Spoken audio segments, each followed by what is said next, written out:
Randy, we gave you all the possible reasons to come on and say, yeah, the Fed should back off here. And yet, what do you really think they should be doing right now?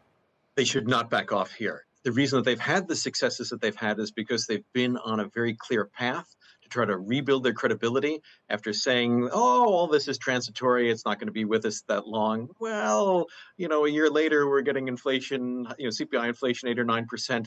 That's a little bit more than just transitory. And I think the reason that people think that that at least in the longer run, that inflation expectations are not going to, or that inflation is not going to rise too much, is because the Fed's taking strong action.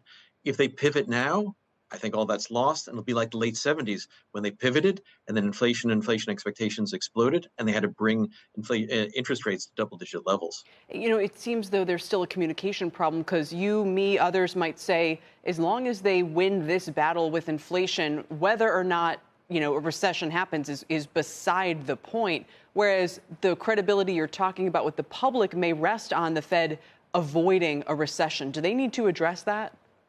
They certainly have to be concerned about that. And I think one of the things that people used to think about the Fed as they would take the punch bowl away when the party really get going.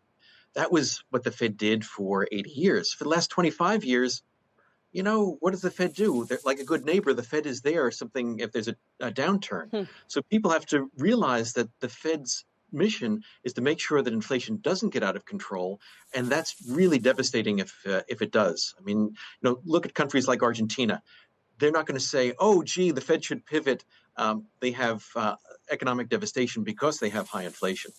Sure, and I think for those who go, no, those extreme cases are just scaremongering, it's hard to understand why even 4 or 5% inflation might be so pernicious over time. Why nominal GDP so much higher than what we can actually handle is such a problem. I mean, how do you demonstrate that and the way that that could affect the economy negatively?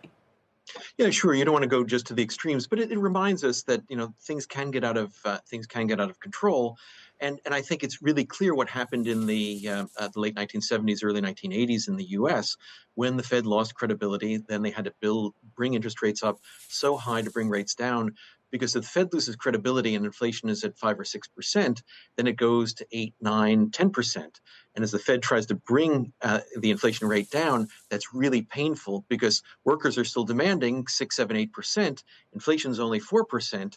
And that means that it's very expensive to hire workers. That is, firms don't hire workers, demand goes down, and it's only a sharp recession that can bring things together. So I think it's really that alternative. What the Fed is trying to do is sort of, as they say, have a softish landing, hopefully avoid a significant recession and just bring demand down a bit.